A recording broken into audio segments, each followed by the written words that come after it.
Alright, so if you're watching this video, you might be interested in getting the Godox Magic XT1. Now, this is a wireless lav mic system, and this market is oversaturated. You have ones from Rode, DJI, Hollyland, Godox. Everybody makes some type of wireless mic, and they just keep getting better and smaller. But this guy from Godox, I'll actually show you real quick. It's got a special feature. Number one, this is the whole thing.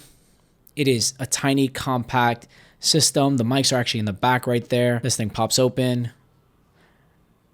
You can see that. But yeah, I figured I'd do a quick test video. We'll do an unboxing, show you the accessories it comes with, point out the one glaring flaw, because there's one flaw that nobody's talking about. And you know me, I'm honest. I'm going to tell you the truth, why this little guy might not be the best pickup for you. I'll tell you exactly who it is for. We'll do a test outside in New York City and also a test here inside my studio. People are on their motorcycles outside. I don't know if you can hear that. But yeah, let's do this review, give you some honest information, and let's get into it. And of course, if it's your first time here, my name is Fredo. I'm a full-time content creator here in New York City, and I test these gadgets out for you because at one point I was trying to figure out what's the best piece of equipment I can get, and there was too many shills, too many bad reviews sending me in the wrong directions. So now I pump out content for you guys so you don't waste your money. And of course, if you're interested in this Godox mic or any solution that I recommend in this video, there'll be links in the description below. Obviously, they're affiliate links. They give me a kickback. I don't know why I have to say that in 2024. It should be a given. But yeah, let's get into it. All right, so here we go. We have the Magic XT1. It's already unboxed, but I'm just going to show you what comes inside. If we take a look at the packaging, it's got 24-bit recording, digital denoise function, button and touchscreen operations, a wireless distance of 200 meters, and magnetic storage and wear. So yeah, I don't know what's inside this box because I've been using this for a while. And you got a little instruction manual of some sort. You got another instruction manual here. They've got some info here. There's actually an issue with putting the transmitter into the hot shoe like that. It actually makes the camera freak out, but we'll talk about that in a second. So this is the carrying case that they give you. It's just one carrying case. We have a mesh net section that has a bunch of cables. You've got a 3.5 to 3.5 cable. You've got a USB to 3.5. You've got your hot shoe piece, which I'm not going to open, but it's two pieces and one of them goes into your hot shoe. A USB-C to USB-A cable for charging the actual device. And then they also give you extra magnets just in case you lose your magnets. They have a little Godox logo on there. On this side, you have your unit, which has both the receivers on the bottom. So it's all in one. This is the whole thing. You have a USB-C charging right there. You've got two buttons that let you control the screen as well. Even though it's touchscreen, you can do both. You've got a headphone monitoring. You've got audio out and then a power button. You push that and it opens up, and then here you can see you have the two transmitters. They're very small, like literally the size of my thumb. We're gonna check this out in more detail in a second. Let's see what else it comes with. It comes with these two magnetic clips, which is really nice and convenient. We have two little windscreens. Now these windscreens, a lot of people complain about different types of windscreen. This one's pretty easy to use. It has just plastic, it just pops on. The screen's a little dirty, but we're gonna power it on. There you go. Nice screen too. Really good brightness. So transmitter beep. You can see that. So if you swipe down, you can navigate through the menu. You have the dynamic noise reduction. You have a low cut filter. Let's make sure that's off. You always want to make sure that's kind of off. You want to do that type of editing in post. You have a mute function. You have a volume function. You've got modes, mono, stereo, and then a safety track. You've got a lock on the screen. You've got a pair button, and then you have general. So yeah, that's what this looks like. We're going to give you an audio test, but one thing I want to mention is that, and no reviewers mentioned this, you see this bottom part right here? It looks like it's capable of sliding into your hot shoe. So you would think that you can take this and slide it into your hot shoe, which you can, physically you can. But when you do this, it causes the camera to freak out. I don't know what about this is pushing some kind of contacts on here that causes the camera screen to not rotate correctly. It causes the screen to turn off. It really freaks out. So you have to use this little hot shoe thing. So I guess I'll open it. And the problem with this hot shoe thing is that it adds so much size to your camera. So yeah, you have to put this in here, and I guess that's what that rubber ring is for. If you want to use this on your hot shoe, you have to, why is this not going in? So this is the flaw of this product right here. I just barely get it in there. Honestly, they don't want you to go in too far because as you can see, this will hit the transmitter. There you go. Let's say you did it like that. Let's say you did get it partially in. This is how this thing is going to sit on your camera. Look at all that height. It looks stupid, right? So that's the flaw. Now, realistically, when I'm using this transmitter, and I'll try to overlay some footage here, when I'm when I'm using this transmitter, I put it on the culture of my extension tripod mount thing. I don't put it in the hot shoe with the camera because it freaks out the camera. Here's your quick unboxing of this. But let's do an audio test because this thing is still very small and very convenient. I wish it had some things like internal recording. We'll talk about that though.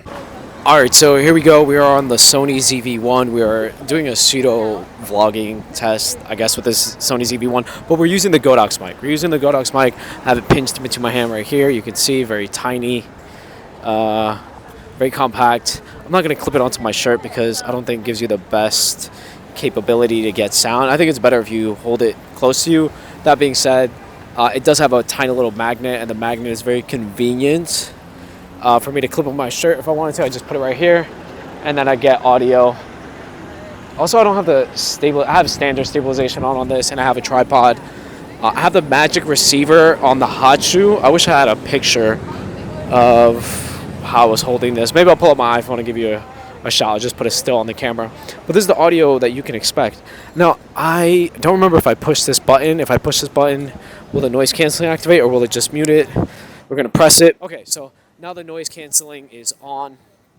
Now, again, I'm in New York City, so there's bikes, there's constructions, there's buses, there's people yelling, there's all this stuff. So you tell me how good the noise canceling sounds like. This block is kind of quiet for New York City. There's like somebody like watering the plants over there. There's like people talking in the background, as you can see. So I guess this is your full test with the noise canceling on. And I'll put on the top screen what mode we're in. But we'll also go back to the regular mode as well. Crazy people in New York City. And now the noise canceling is off, so it is just full automatic, neutral. I don't know what I would call it. Honestly, not a bad setup though, vlogging with the Sony ZV-1 because it's so light, stupid light, and this tripod gives me just enough reach. Probably I could add more reach if I put the stabilization on, but I don't think I could do that I can't do that while I'm recording. So yeah. Look, a yellow cab. I'm in New York City. Alright, so here we go. I've got the Godox mic in my hand. I'm going to put the windscreen on just because it makes it easier to see. And yeah, like I said, this system is not perfect. It does have that one flaw where you try to put it in the hot shoe of your Sony camera and it freaks out. Maybe I have video of it, maybe I don't. But right now, there's a plane going by. Let me know if you can hear the plane in the comments. But right now we're doing a studio test, and then we'll do a outside test, which I actually recorded weeks ago, but you know, content's got to get pushed out. That being said, when it comes to a mic like this, it has some limitations, most notably that there's no internal recording and there's no 32-bit float. Without those two things, it doesn't make it my main choice for my backup microphone. But if I was going to use this system on the regular, I would use it like this.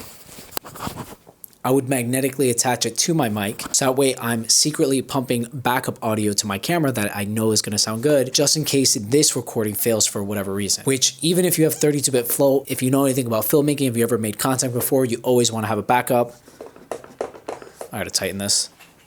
Always want to have a backup. It's just a smart thing to do because you never know what can happen. I've had equipment fail on me. I've had audio recordings that I have to redo 100%. Even this video, this is the third time I'm doing this video because I forgot to hit record. Then I accidentally formatted the SD card with the file that I thought I backed up on my computer. I mean, I've got the project file open right there. So accidents happen, and the more redundancy you have, the more you can pick up the pieces and put your project back together. So this is how I'd use the system. There's a lot of people who do podcasts and they actually use these mics on their actual mics instead of having XLR mics plugged in, which makes it look more professional. This is a backup solution for me. And again, if you are not that type of person, there's also people who just want this to be their only solution, and that's fine as well. My girlfriend keeps texting me.